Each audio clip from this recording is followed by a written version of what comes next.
go. Have you ever caught yourself hunched over your phone or maybe your laptop because you are busily doing something, and then after some number of minutes or hours you find yourself in a state where you're feeling neck pains or sometimes even back aches? Tonight, we're going to have a conversation on how we can combat tech neck. Don't worry if you don't know the meaning of the word. We are going to have a doctor in the studio today to take us through how electronic devices affect our posture and how we can combat the kind of pain that comes with it. I'm excited about it because on Geek Squad we talk about everything that is technology, and when it comes to the use of our devices, how we use them and our posture is so important, and that's why we are going to have this conversation. We are live on YouTube, on Facebook, and on X. YouTube, Facebook, and on X at Joy 99.7 FM. Before I introduce my guests and we get into the conversation, take a listen to the emerging tech trends. We will be back after that. Welcome to Emerging Tech Trends on Joy Geek Squad. In this week's trends, Nintendo updates parental controls ahead of Switch 2 launch. Gmail now auto-summarizes long email threads on mobile. Instagram isn't just for square photos anymore. And finally, WhatsApp is testing logout option without deleting data. Let's get into the details. Nintendo has updated its parental controls app ahead of the Switch 2's June 5th release. The update adds tools to manage the new game chat feature, letting parents limit chat access for users under 16 to only approved friends. It also offers detailed play history and note-taking for tracking children's contacts. Google is rolling out AI-generated summaries in Gmail for long or complex threads. Unlike before, these summaries will now appear automatically above emails, no prompt needed. The feature is available in English on mobile for workspace users. Instagram now lets users post photos in a 3:4 aspect ratio without cropping. Adam Mosseri says this matches the default settings of most phone cameras. The new format works for single images and carousels, preserving full-frame shots just as they were taken. And finally, WhatsApp is working on a new logout option that lets users sign out of the app without losing their data. Spotted in the latest beta, the feature allows users to either erase or keep their data and preferences, making it easier to take a break or switch accounts without wiping everything. The logout button appears below the account deletion setting. And that's it for this week's Emerging Tech Trends on Joy Geek Squad. Catch you same time next week for more.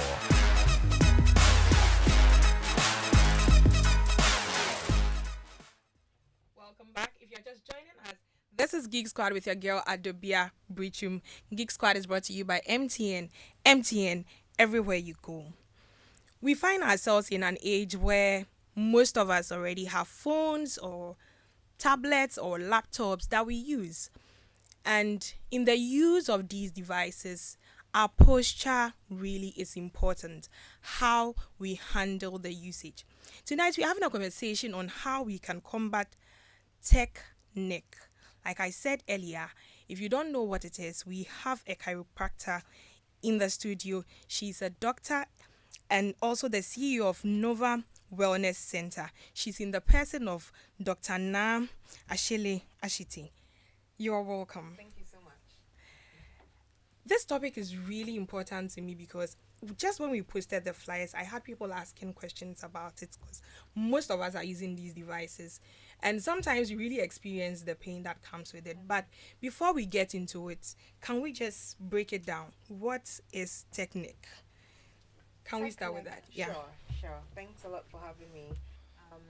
Tech neck is a type of pain which usually is caused by a continuous usage of our gadgets, that is, our cell phones, tablets, even laptops as well. So, with the continuous use of these gadgets, you realize that you assume a certain posture. Usually, it's a forward and downward posture, looking down into the gadget. So, maintaining that posture for an extended period of time usually leads to things like neck pain, headaches, even shoulder issues, upper back issues. So, all these conditions put together, if you are a high tech user and you come in and you say you have neck pain, we'll say, oh, you have tech neck.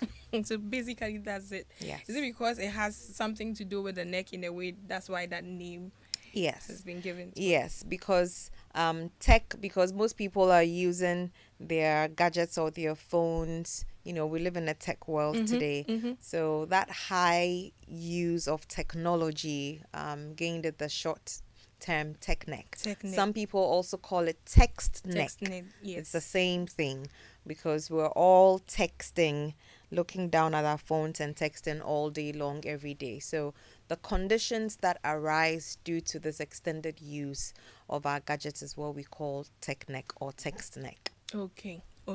So considering this among people here in Ghana, how common will we say this issue occurs? Do we have people coming in to report this? It's very, very common these days. And the sad part is that it's common even in children. Now, yes, when I say children, We use it to bribe them, the devices. exactly. I'm talking about kids who are 3 years old. Oh, wow. Already, like you said, when they are crying, you just hand the phone over to them to shut them up. But yes, little ones have already gotten addicted to some of these gadgets. Devices. And I always say the problems that we as adults are now facing because we've only been using these gadgets so intensely, maybe in the last 10, 15 years. Yes. But these kids, before they come out of the womb these days, they're already used to it. So they are going to start developing these neck pain, headaches, these what we call musculoskeletal diseases earlier than we did. And that's not good. But that's scary. Yes. Looking at it, like 3 years. Yes. Because I'm now wondering how the mom can even determine this, what's happening to the child, to bring them over to have them checked. Yes. So the research is showing that at that age, the little ones, they shouldn't have more than, I think it's 2 hours of screen time a day. Wow. And that's nothing, pretty much. 2 hours. And it's because their brains are not even fully developed. That's true. And when you hold these phones and things, they do emit a type of radiation. So at that age, you're already bombarding these kids with all that radiation. Not only the toddlers, but even teenagers, adolescents. They spend so much time on their tablets and screens, and it's a very difficult place to be because they need these gadgets. Exactly. I mean, at my kids' school, for instance, almost all their work is on their computers, so you can't say they wouldn't use it because it's not healthy. But we really need to figure out how to help these kids to use the gadgets in a healthy way. That's the whole point, using them in a healthy way. So we've spoken about technique. Now the question is, does it only affect the neck, or are there other areas in the use of these gadgets and devices that we can have our bodies affected as well? What other parts of the bodies? So neck is the first most common area that is affected. You can also have the neck pain traveling, or we call radiating, to the shoulder area. You can have upper back pain because when you strain your head like that, over time the upper back area or the muscles in the upper back also become tensed, and that can lead to pain. In the long run, you can even develop numbness and tingling in your fingertips. Reason being, when you look at the spine, so for those of us who are watching online, you can see that These bones here represent the neck spine, and these yellow things are the nerves. So if you have that forward head posture, it looks kind of like that, and over time it stresses the nerves in the neck. Now these particular nerves send information from your brain into your arm. So Okay. when you have poor posture of the neck, over time, the impulses are not able to flow into your arm freely, and that can lead to what we call neuropathy of the arms. So you can get numbness, you can get tingling, you can get weakness. All of this is happening simply because your head was Wow. down, for so long a time. So so it's something that needs to be watched, and you don't have to wait. If you're already experiencing this numbness thing, it means that you've gone beyond just neck pain or muscle pain.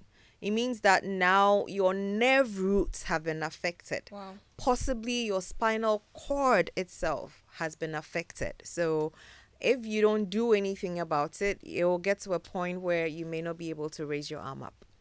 The question I have is this tingling and the numbness of the hands and everything, is it an on and off thing that happens, or is something that is continuous? Because then the question would be what are the symptoms that someone can use to determine that, okay, I'm beginning to have this issue that we're talking about? So everybody is different when it comes to how they will present their symptoms. Somebody's pain pattern would be it's there when I wake up. Somebody's will be at the end of the day. But what we do notice is that for most people whose condition is mainly due to their gadgets or who have tech neck, usually at the end of the day or after they have had that prolonged usage, when they stop. So, for instance, if your head, let's say you are a blogger, or an influencer, and your work has got to do with Always your with your phone. phone. So let's say you've been doing this all day long. When eventually you get home and you try to raise your head up, maybe you want to watch some TV or something, then you realize that it catches you, because now you've gone away from the posture that your head has been used to the whole day. So people who present that way will say it's tech neck. Or sometimes too, you realize that you have reduced range of motion in your neck. So that means you are not able to turn your head fully. You can look up fully, because everything is so stiff. All your muscles are so tight. That's also another symptom of tech neck. And then sometimes you can see visibly that the posture is off. Your head should be centered, but you realize that the head is tilted one way or the other, and you need to have it checked. Yeah. Once you see any of these symptoms, then it means something is going on. But can someone experience these symptoms without pain? Yes, some people may not have pain, but they may have other things, like they may have weakness of the arm without pain, but that could be tech neck. Somebody may start having visual problems, their sight. I mentioned how your neck could be tilting. We realized that depending on your light source, let's say if you have a computer monitor and your light source is behind that monitor, what happens is that you get glare on the monitor. So you're working and then you realize that you start to squint because there's so much glare, you are not seeing clearly. And then the next thing, as you're squinting, you start to do this, trying to find that right position so that you can see your computer. So with time, you start to present this neck posture. Your eyes start to hurt, headaches. All these things, again, can come under that tech neck issue. Got it. Got it. So, we've spoken about how we lean forward, sometimes using the phones and the devices. Can we talk about lying in bed? and using these devices, and how that also contributes to the bad posture that we're talking about. So during COVID, for Mm-hmm. instance, there was a big surge in back and neck pain Mm. because everybody was working from From home. home. And so you can imagine people are working sitting on the floor, people are using their couches, people are working from their beds. So there was a huge surge of neck and back pain. So working on your bed is not advisable. First of all, your mattress is soft. It's not a solid surface. You Mm. know, are you going to sit? Are you going to lay down? How are you laying down? Where are you putting the computer? Where are you putting the phone? So you realize that you end up putting your body in all sorts of positions to be able to work. So, no, I don't recommend working on your bed at all. If you have to work from home, I always advise you can have a makeshift workstation. You know, it doesn't have to necessarily be a full ergonomic chair Mm-hmm. or a table, but you can use your dining table set. You can get some books to elevate your monitor, or if you have a mobile laptop stand or elevator, you can just put it under the monitor to elevate it. But you definitely need some form of a workstation if you're working from home so that you can work effectively without hurting your spine. But sometimes it gets a bit boring. I work from home remotely. You can be sitting behind a desk, but there are days that you just want to change the sitting Position. exactly. So in that case, what can be done? Maybe you have the working station like we're talking about, the Mm-hmm. workstation like we're talking about. But what do you do then? Do you I just want to find a way around it If when you if want to if change positions. if you were working in the office, what would you have done? Maybe you stand up and walk around. Exactly. So same thing. So you can stand up and walk around at home too.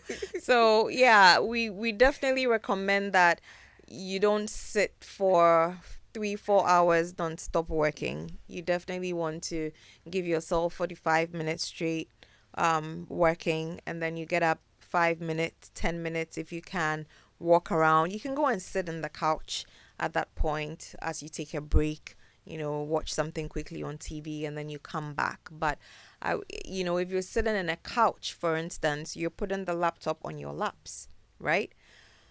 So the laptop is going to be so low. The monitor is going to be about here. Yeah. So imagine you have to literally dig your head down Mm-hmm. in that extreme flexion if you put that laptop on your laps to work. Mm. So you do need to get yourself some form of a workstation if you're working from home. It's important that we do that. This is Geek Squad with your girl Adobea Biritwum. We are having a conversation with Dr. Ashite. She is a chiropractor, and we are talking about how we can combat technique, an issue to do with how we use our technology devices and how it affects our posture. If you have any questions, you can send them through to the WhatsApp number 055 1111 997 055 1111 997. We are streaming live on YouTube, Facebook, and on X.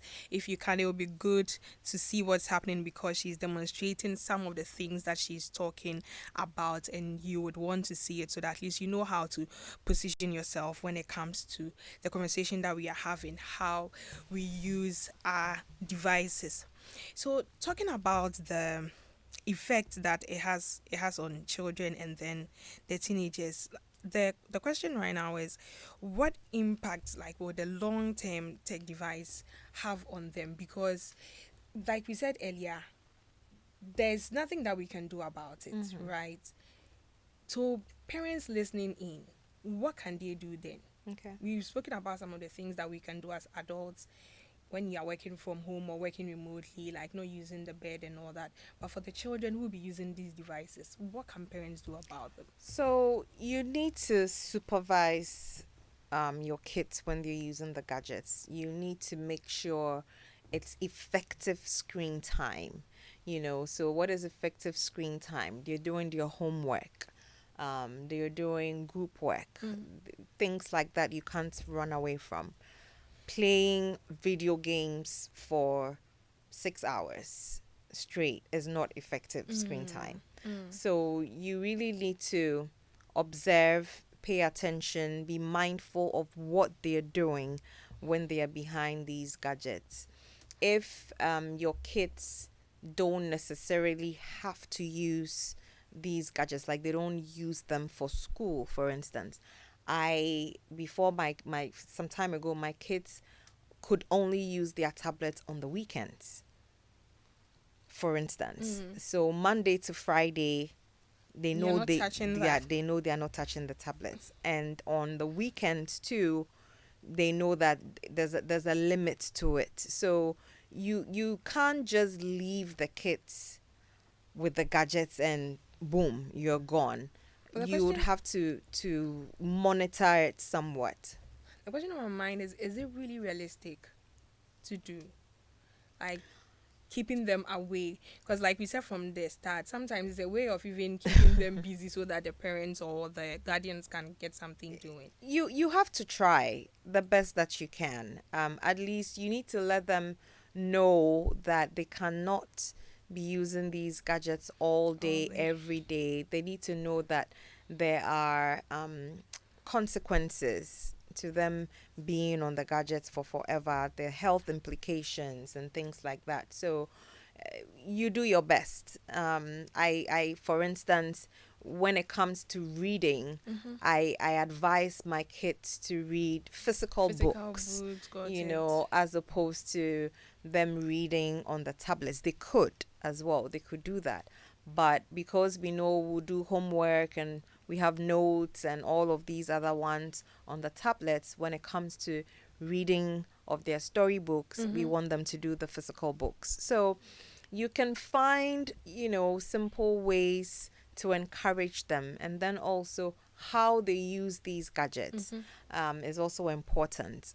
How they sit when they are using the gadgets. Are they just slouched, face down, head fully in, or are they sitting at the table, you know, with some form of a stand or something where they are not compromising their spine so much? How close is the computer or the laptop to their eyes and all those things? So there's a way that you can monitor and advise when our kids are using these gadgets. Talking about this, definitely we'll have to look at the posture, the right ones that people can use. The question now is on when we're texting a lot, our arms and hands and wrists, how they get affected. How does this also come in? Because I mean, there are times that myself I've even felt it's like from using my touchpad, then it's like I'm feeling some kind of strain in the fingers and all that. Can we talk about that? Yes. So for high tech users, you're probably typing a lot. So there could be wrist pain, even your fingers, depending on how you're using your hands. So there's something called carpal tunnel syndrome, for instance, that's very common. That happens right in the wrist. It happens due to pressure on one of the nerves that runs through the hand. Is called the median nerve. So if you have carpal tunnel syndrome, it can get very bad to the point where sometimes surgery has to be done to reduce the pressure on the nerve, because it's like an entrapped nerve in the wrist when you have carpal tunnel syndrome. So there are exercises that you can do in between the day. Again, taking breaks, like we always recommend, every 45 minutes you take a break. That way you do something else, you go exercise or something. And then you really want to pay attention to your ergonomics. So the ergonomics is the how your workstation is set up. Where is the keyboard? Where is the mouse? Where are your about all that in my mind now. are your wrists hanging or are they neutral? You know, where's the top of your monitor? Where's your printer? You know, I've done something we call ergonomic assessments where somebody's printer is like behind them, so they find themselves every 2 seconds having to do this to turn pull around. a paper. You know, you can solve that by just moving the printer. but you realize that it will be there for Yeah, years. we are not even considering You that are at not, all. yes. So ergonomics is also very, very important. How all the gadgets that you're using are placed in your workstation. It should be done in such a way that you are not injuring yourself. How high is your chair, your table? Here in this part of the world, we don't take ergonomics seriously. But in the West, if you are hired into an office, Mm-hmm. you'd have an occupational therapist come in, check your height, bring you a chair to suit your height, your table, and everything is done to suit you You. because they don't want you to get injured for you to sue them, and then they have to pay Yeah, we you take things for lots. granted. Exactly. But here, you see all types of chairs and tables, and 10 different people are using the same chair, Mm-hmm.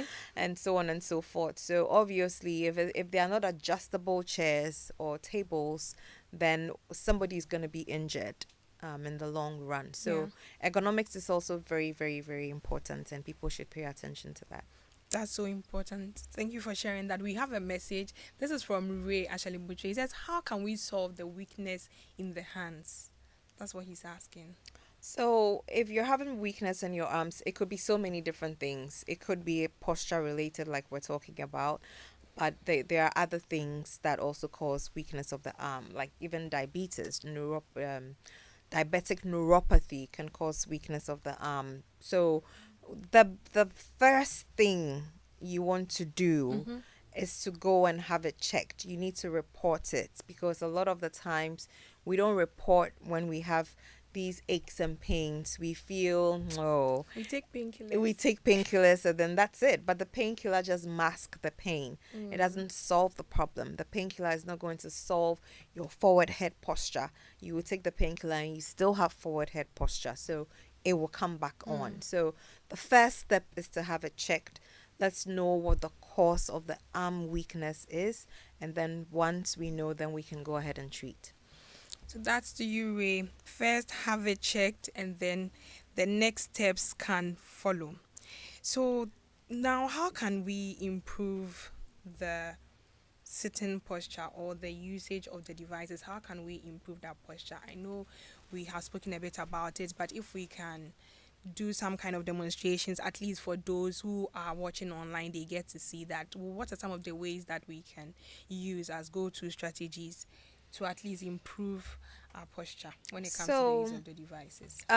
sitting, I always say, different chairs would enable you to sit differently. Like if you're sitting in a couch, for instance, there's no way you can sit like how you be sitting in your office chair. If you're sitting in a church pew, it will be different. Yeah. So depending on where you are at, it would determine how you would sit. However, there are simple things you can do to keep your spine in balance Okay. whilst you're seated, no matter what the chair is. Okay. So sometimes people feel they should get very expensive chairs, but my thing is, you can get the most expensive chair. If you still slouch in that expensive chair, It's of no use. is of absolutely no use. So how you sit is important. You just imagine that your spine and your back, you want to keep it erect. Okay.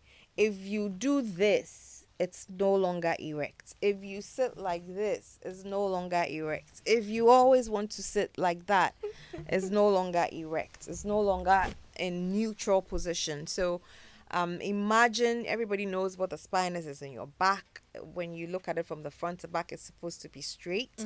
So try as much as you can to keep that spine neutral whilst you're seated, whether it's in a couch or it's in the office chair. You can still sit and keep your spine neutral. The next question is then if you're sitting that way and you have to be on your phone, how do you handle that then? So with phones, what we recommend is to bring the phone up to about your eye level. So the topmost part of the phone should be just about eye level, and then you type. So you're holding it up, your head is still straight, and then you're typing. as opposed to head going down Down. and looking into the phone. So when you look down like that, there's some research that has shown that with each bend, so if I do this, it's slightly bent, Mm. it's like I'm carrying maybe 2 kg weight on my head. Mm-hmm. There's a chart, I should have brought it, I forgot. Mm. If I bend more, it's an extra 2 kilos. When it gets to the point when my chin is literally touching my chest Mm-hmm. because I'm texting, it's as if I'm carrying a 5 kg load. That is the pressure that your head feels When you're looking down on when your you're phone. looking down. So imagine, the rice bags, Mm-hmm. like a 5 kg bag, is what your spine is carrying when you look down to the point where your chin is on your chest. Wow. When your head is tilted that way and you're looking Yes. down. So the Yes. best way is to raise the phone. So raise the fold up to about eye level, as best as you can. And this is a habit. It's something that most people are not used to. So when you start doing it, it's not going to feel comfortable and you feel like everybody's seeing what's on your phone and all of that. But if it's something that's important to you, especially for the high-tech users who your work is literally on your phone or the gadget or the tablet, whatever it is, you definitely want to make a conscious effort to correct that. Yes. It's very important. It's very important. So, for the high tech users, as you're talking about, how often should they take breaks? I know you mentioned at a point about 45 minutes. That 45 minutes break, you break for how long? What are some of the things that you can do in these times, like your wrists, the exercises that you've spoken about? What can be done? So 45 minutes, you can take a break for minimum 5 minutes, maximum 10 minutes or so, and then you can get up, you can walk about, you can stretch your neck in different ways. One exercise I highly recommend for people who are doing the head down is to reverse that posture. So you've been like this all day. With your head To down. reverse it, you just bring your head up, and then it's as if you are pushing your head backwards, and then you use your 2 fingers to kind of push it back, and then you hold it there for like 10 seconds whilst it's like you're contracting the muscles of your neck, Okay. and then you relax it. Okay. Okay. Somebody is trying to do it. I see they're struggling. So so you push it back, hold it for a few seconds, And and then you relax it. Okay. And then you repeat it. Okay, so when you do this, what you're doing is reversing that posture which you've had With your head down. with your most head of the down. time. So I highly recommend this for anybody who is a high-tech user. Then you can stretch the sides as well. So that with that you hold Yes, your head. so with your right hand, you will hold your left ear and then you would stretch. So now I'm stretching my left side. And then after you switch, left hand, hold the right ear, Then you stretch. and then you're stretching now the right side. So this is a very good exercise for the neck area as well. One other thing I recommend is switching from your office chair to an exercise ball. Okay. So the huge exercise balls these days is another trend. In between your day, you can just pull out the exercise ball. Now, because it's round, when you sit on it, you have to keep your spine straight. If you just slump your body on it, you will fall. You fall, that's true. So that in itself is a core strengthening exercise, because once you sit on it, you have to keep your spine straight. You have to hold your posture up.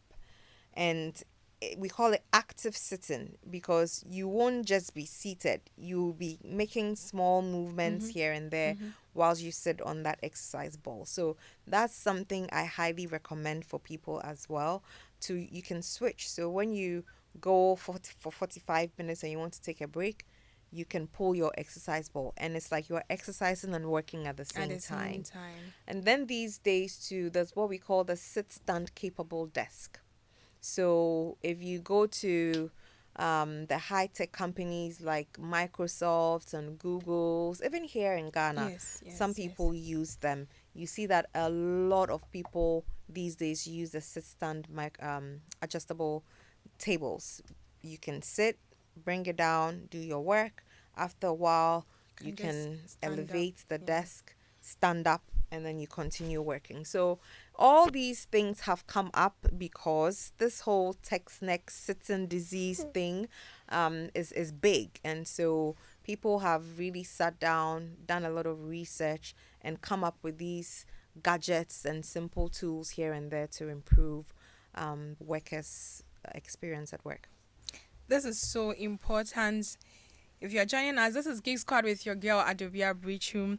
Geek Squad is brought to you by MTN. MTN everywhere you go. We've been having a conversation on how we can combat tech neck, especially because of how the electronic devices we use affect our posture. I'm having a conversation with Dr. Ashite. We will be right back after this break with some more questions. Daddies, them say we don't know how to marry, we just they worry. With Father's Day just around the corner, it's time to start thinking about ways to celebrate the dads and father figures in our lives. Joy FM, Joy Prime, Joy News, and Hits FM proudly present My Father, My Hero. Fatherhood, a deeper connection. This year, we invite you to step away from the daily grind and celebrate your fathers. Now, here's what you have to do. Record a 30-second clip commending your dad. Tell us the heroic things he's done for you and share with us via WhatsApp on 055 997. We will play your clips on air and select top 5 entries to win some amazing prizes from our sponsors. Tune in to Drive Time from 3 to 5:30 p.m. every weekday as we embark on this journey. Don't miss out on this fun, entertaining, yet emotionally impactful mini virtual and auditory adventure. Happy Father's Day. My Father, My Hero is brought to you by Legacy Crop Improvement Center, the home of quality seeds. Achimota Retail Center. Shop at Achimota Retail Center this Father's Day for amazing discount. Achimota Retail Center. Vibes in Kwan. Akono Ginger. Efriwara. Father's Day to you, happy Father's Day to every man where they fight for their responsibility.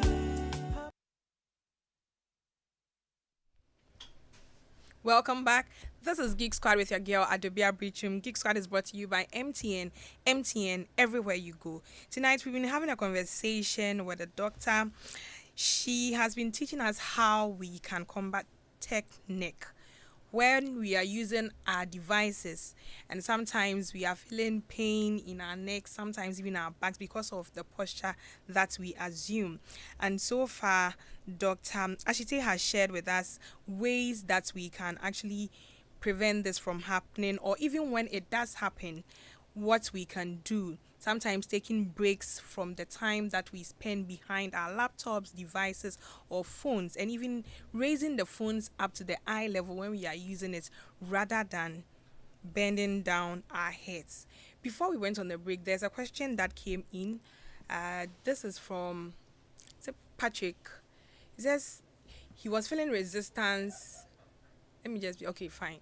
Patrick, yes, he said he was feeling resistance when he was trying to do the reset technique, where if your head has been down the whole day and you want to just push it back. Is that normal to feel that kind of resistance? You usually shouldn't feel that resistance because it's a very slight push, so you shouldn't. But if he is, it simply tells me that there's a lot of tension in the neck, so the muscles are probably very tight, and that's why that slight push is causing that discomfort. So what we would recommend is that he has his neck checked or his spine checked to make sure that there are no other issues. Okay, Patrick, that's for you. You need to have your neck or spine checked. We also have another message from Alvin. Says a little contribution. You can limit your kids' phone usage by linking them to your phone using Google Family Link. With that, you can set daily or weekly limits. Exactly. You could as well lock the apps remotely using your phone. Yes. Many other functions. That is so true. Yes. Thank you for sharing. That's also a very good point. Yeah. Okay, we have another message from Rookie Inside Hatch. He says, "Good evening, Geek Squad. Is it okay to lay down and hold your phone upwards while using it?" So laying in bed and then bringing your phone up like that, I don't recommend it. Okay. I don't recommend it because when you lay down like that, you end up doing this. So you're kind of jetting your head forward, causing that, we call it anterior head carriage yourself. So I don't recommend that posture either. So that's for you, Rookie. If anything at all, you're better off sitting down straight and then raising the phone up to your eye level. We have another message from Kwesi Doreen. It says, "What is the age appropriate for children to start having screen time?" That's the first question. The second one is, children below 2 years. It said, is children below 2 years brain... Okay, is their brain not being fried when introduced to the screen that early? So what's the age appropriate for them to start using it? And then below 2 years, are we not worrying them? Yes, so below 2 years, they should really not be having screen time. I think the regulation, I can't remember exactly, but I want to say they are supposed to start using screens maybe from 4 and up. So yeah, below two and below, they are not supposed to be having screen time at all. For parents listening in or guidance, the question now will be, what can they use to replace that whole bribing The screen time? Exactly. Oh, I mean, before there were phones, I'm sure when we were kids, we still had stuff to play with before the phones and the gadgets came in. So they're toys, all those little things that they need to even help with their skills of gripping and playing in the sand and doing all those things. I feel like because of the gadgets, kids don't even get out in the sun these days because they go to school, they come home, they are indoors, back onto the gadgets. And so we need to let kids play out with other kids, be more social, as opposed to being stuck on the gadgets. It's important. Sometimes I just ask myself, it's probably because of what they see the adults do. Because we are oftentimes on the phone. That's true. So it's not difficult to tell them, be doing Not something to. else. Do as I say, not as I do. Exactly. We'll have to be checking it. Okay, we have another question. So when you have a stiff neck and in trying to relieve yourself of the pain and you hear a crack in the neck, does it show a problem? Sometimes people are trying to stretch in. Right. So that's also a very bad habit a lot of people have, where they can move their necks in so many weird positions until they hear that sound. Somebody just killed me. That's like the worst thing for a chiropractor to see. Wow. Yeah, but they do all those things. They hear a click and then they feel, they That's are what sometimes you relieved. feel that Yes. exactly has brought a kind of But the relief you truth of want. the matter is, just give them the truth of the matter is just give them a few more hours. You realize that kink is back. So you haven't done anything. If you really solved the problem, then it wouldn't have come back in such a short period. So it's good to stretch, like I showed, doing this or doing the head back thing. They're all good stretches, but don't bend, rotate, and then hear a click. I keep telling people that these spinal joints, whether it's the neck or back, because some people can do it for their back too. You see, between every couple of bones, there are ligaments and tendons, which are like an elastic rubber band. They are elastic because that is how we're able to move. Okay. So what is happening is when you overstretch until it pops, what you're pretty much doing is stretching that elastic. Wow. And you know how elastics work. Mm-hmm. If you keep stretching, At a point. at a point it will break. Mm. Even if it doesn't break, when you go beyond its stretching limits, it becomes Weak. loose. Yes. Right? Yes. It's the exact same thing that is happening when you try to click your neck or your back. It's like you are stretching those tendons and ligaments, and if you keep stretching, eventually they're not going to be elastic anymore, and that is when your problems will start. So that's a bad habit we need to stop as well. This is a bad habit that we need to stop. You know yourself. Anyway, so now I want us to talk quickly about sleeping posture and how we can use that to recover from some of the strain or the pain that we go through during the day. What kind of sleeping posture can we assume to help us? Okay, so sleeping posture is also important because we spend, I think it's about a third of our life sleeping, is what the saying is. So how you do it is important. Most people like to sleep on their stomachs, is what the research shows. But unfortunately, that's the worst sleeping posture. So you want to sleep on your back or on the sides. You can switch from left or right side. Unless you're pregnant, then they recommend, I think, you sleep on your left. But anybody else, you can sleep on the back. That's the best sleeping posture because you maintain what we call anatomical position. So you are not straining or stretching any body part when you sleep on your back. But when you sleep on your sides, you want to switch from side to side, because if you're sleeping this way, you realize that your neck is still tilted like that. So you're stretching one side. And that's why we advise that you switch from left to right if you're sleeping on your sides. But as for sleeping on the stomach, you have to rotate your head, especially, otherwise you'd suffocate because you'll be digging your nose into the pillow, and so that can also cause different problems, obviously, and that's why we don't recommend sleeping on the stomach. The conversation has really gotten interesting, but our time is almost up. Up next, we are going to be taking the quick tech fixes. When we come back, we will wrap up. This is Geek Squad with your girl Adobea Biritwum. Hi everyone, I am Michelle Ajakum, and as usual, I bring you some tech quick fixes and tips right here on Joy Geek Squad. Want to clean up your Instagram without losing everything? Here's how to delete or archive several posts in just a few taps. 1. Open Instagram and go to your profile. 2. Hit the 3 lines at the top right, then select your activity. 3. Choose photos and videos under the content sector. 4. Long press to select posts you want to manage. 5. Tap delete to remove them permanently or archive to hide without deleting. And that's it. Quick and easy cleanup. Your feeds, your rules.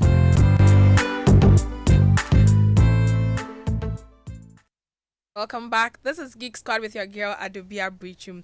Geek Squad is brought to you by MTN everywhere you go. Tonight we've been having a conversation with a chiropractor, and we've been talking about how we can reduce the kind of pain that we have in our necks based on how we use our tech devices.